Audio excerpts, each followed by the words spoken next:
The correct order of makeup application. Is there a certain way that you should realistically be applying your makeup? Hey girl, hey, welcome back to my channel. If you're new here, my name is Kristen Marie. So today we are going to be doing the correct order of makeup application. Now, I did this video in a short form video for TikTok, Instagram, and you guys were like, girl, slow it down. We need you to slow it down a little bit. That was way too fast. I'm gonna slow it down for you. I'm gonna take you step by step. Now, this is not my way that I do my makeup. This is not my order. So first and foremost, we all know that skincare comes first. Skincare has to be number one before anything. So after my moisturizer, I would normally go in with a sunscreen. The sunscreen is just going to protect your skin from UV sun rays that may peek throughout the day. Even if it's cloudy, you need a sunscreen, girl. So after your sunscreen, you're gonna go in with the primer.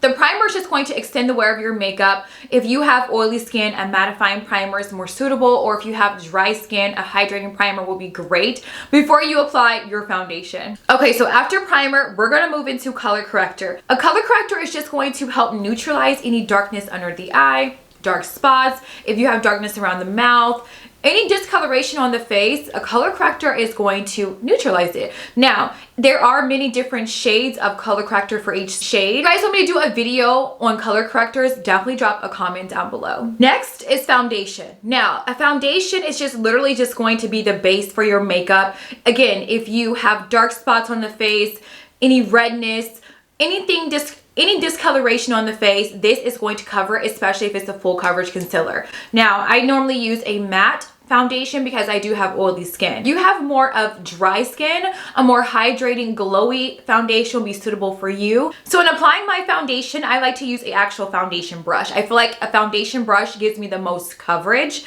versus a beauty blender. And I like to use either a slightly slanted foundation brush or a flat top kabuki foundation brush that's dense but a little bit of flexibility to it. And you never want to go directly in with your foundation to your brush. You want to place them on the back of your hand. Grab some of the foundation with the foundation brush, just giving it even like coverage on the actual brush. I like to tap the foundation in to blend it out. I feel like by doing tapping motions, it'll give you a nice even blend out, rather than you swiping it all down your face, causing you to have streaks all over your face.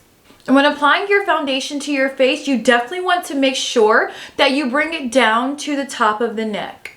So next is concealer. So a concealer is literally just going to conceal anything on the face. You can use a concealer to cover up dark spots. You can use it as a full face, but overall, for me, if you have dark circles, use a full coverage concealer. Is going to cover the darkness. And overall, if you are using an orange corrector or a peach or whatever shade corrector underneath the eyes, you would definitely want to conceal it before you apply any setting powder. And if you wanted to use a concealer to brighten certain focal points on the face, you can do so. So like the forehead, the bridge of the nose, up above that cupid's bow and the chin. Using a concealer at least 1 to 2 shades lighter than your actual foundation shade is ideal if you want to brighten. So the next step is contour or a bronzer. Now, I normally don't use a lot of cream products because I do have oily skin, so I normally stick to powder. So at this point, I would typically set my face with powder first and then go in with a powder bronzer or contour. But since this is the order of makeup per Google, we are going to be using a cream bronzer. I'm going to be using the NARS Laguna Cream Bronzing Cream. This is actually one of my favorite cream bronzers. And we're going to place it on our face. Now, the point of using an actual bronzer is the bronzer is going to bring back warmth to the face. If you have a foundation that's way too light and you're like, oh my gosh, this is way too light, how do I fix it? You can fix it with a bronzer.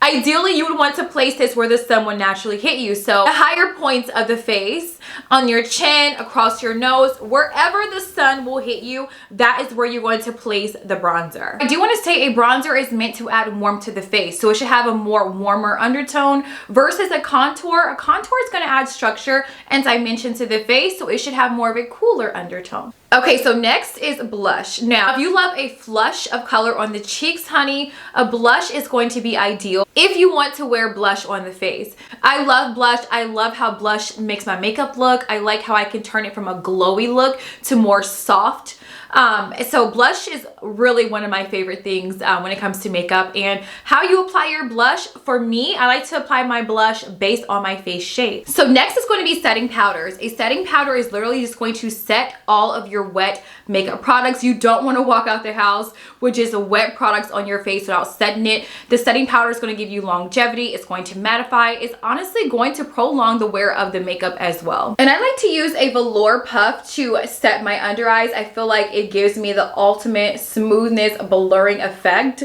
If you do not have a velour puff, Amazon have them and they're so cheap online. I think I just ordered some more for like $7 freaking. That's how cheap it is. I like to tap into the actual setting powder. And for me, I don't go in directly with that amount of powder on the face. I like to even it out on the back of my hand. Then I literally just press it under the eye. Okay, so next is eyebrows. Eyebrows is pretty explanatory. You're either going to fill in or shape the brows. I like to use a small tip or either a micro brow pencil when it comes to filling in my brows. I like more of a natural brow, or sometimes if I'm doing a full glam, I like it to be a little bit dark towards the end and then lighter towards the front. Okay, so next is eyeshadow. And for me, I like to just use a powdered bronzer for my everyday makeup look. So today we're gonna use a powder bronzer. Like if you are new to makeup and you don't really know how to do eyeshadows, just placing a bronzer on the top of the lid is literally everything. Like it'll add a little color to the actual lid. And honestly, you can do a neutral bronzy shade with any type of makeup look.